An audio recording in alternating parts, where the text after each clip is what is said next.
सवाल होता है, आपके जो विरोधी हैं या जो विरोध में राजनीति करते हैं वो कह रहे हैं कि इतना लेट क्यों हो गया भाई, 10 साल लगे आपको, आपने जो। मैं इसका जवाब देना चाहूँगा। मैं तमाम अपने विरोधी साथियों से, भाइयों से कहना चाहूँगा, अपनी जनताओं से भी कहना चाहूँगा, मैं कोई भगवान नहीं, लेकिन तर्क के साथ मैं कहना चाहूँगा 2005 में नवंबर में एनडीए की सरकार बनी। माननीय मुख्यमंत्री नीतीश कुमार जी बने, डिप्टी सीएम सुशील कुमार मोदी जी बने।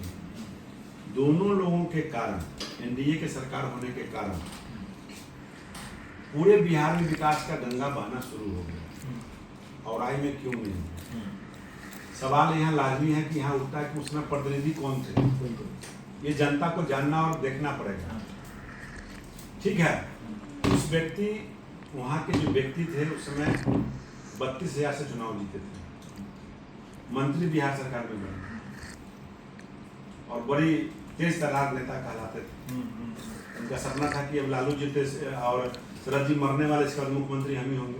उनका हजारों लोग बोलेंगे, आपको पूछिएगा तो। उन्होंने काम लाने का प्रयास किया, काम लाया नहीं, लेकिन काम हुआ क्यों नहीं, ये भी पर अध्ययन और मंथन करना होगा। काम जब मेरे क्षेत्र में आया तो फिर हुआ क्यों नहीं? लोगों ने क्या किया? कहीं रोड का लंबाई कम हो गया, कहीं चौड़ाई कम हो गया, कहीं थिकनेस कम हो गया, कहीं ठेकेदार में हम पार्टनर बन गए, कहीं हम अपना विधि व्यवस्था काम करने लगे। सारे के सारे ठेकेदार गो बैक हो गए, काम नहीं हो पाया। आप लिस्ट उठा के उस समय देख लीजिएगा, प्रखंड मुख्यालय का पुल नहीं बन पाया, वहाँ के ठेकेदार बैक हो गए। सीतामढ़ी के थे श्री प्रकाश जी, क्या नाम था।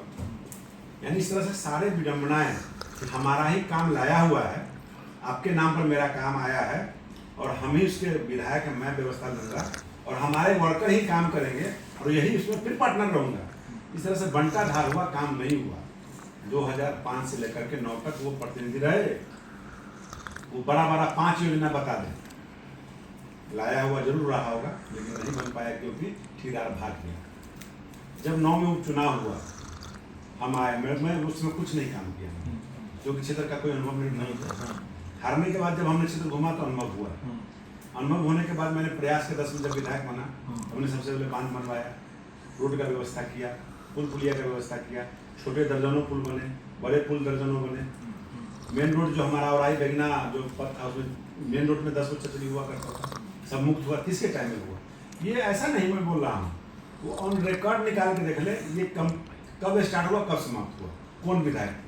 तो आंकड़ा का खेल है, ऑनलाइन का खेल है, सब निकाल सकते हैं। ये प्रतिनिधि के कारण ऐसा काम नहीं हुआ। जब मैं 10 में बना, मैं नया था, सब लोगों को ये भय था, स्वर पधार गए सो, वर्तमान में है सो, ग्राम सुधा अगर आगे जम जाएगा अंगद की तरह, फिर उखड़ेगा नहीं। इसको जनता को बरगलाने का काम इन लोगों ने किया। सरकार हमारी बदल गई, गठबंधन हमारा बदल गया, समीकरण हमारा बदल गया, जिस कारण से हम हारे। ये दुर्भाग्य मेरा कहीं अच्छी तरह का कहीं, फिर विकास के गति जो तेज था वही ठप हो गया। और जो समय के विधायक जी थे, मैं सबों से बात करता हूँ, उनका आंकड़ा निकाल के देख लीजिए, क्या हुआ, क्या नए बड़े अचीवमेंट दिया उन्होंने? नहीं दिया। सरकार में वो भी थे, सरकार में हमारे माननीय सुरेंद्र जी वो भी थे 15 से लेकर 17 तक, 15, 16, 17 3 सालों में उन्होंने क्या काम किया? क्यों नहीं बड़ा अचीवमेंट लाया? मैं उसमें जिला अध्यक्ष था, हार गया था। फिर मैंने प्रयास किया और मैं 20 में विधायक बना, मंत्री बना।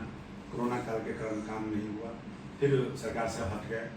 अब लेकिन लेट होने का कारण यही है, परिस्थितियां बनती गई, बदलती गई, लेकिन ये अंत भला तो सब भला। मैं धन्यवाद देना चाहूँगा माननीय प्रधानमंत्री जी को, धन्यवाद देना चाहूँगा माननीय मुख्यमंत्री जी को, धन्यवाद देना चाहूँगा अपने पथ निर्माण मंत्री और ग्रामीण कार्य विभाग के मंत्री अशोक चौधरी जी को, जिन्होंने दिल खोल कर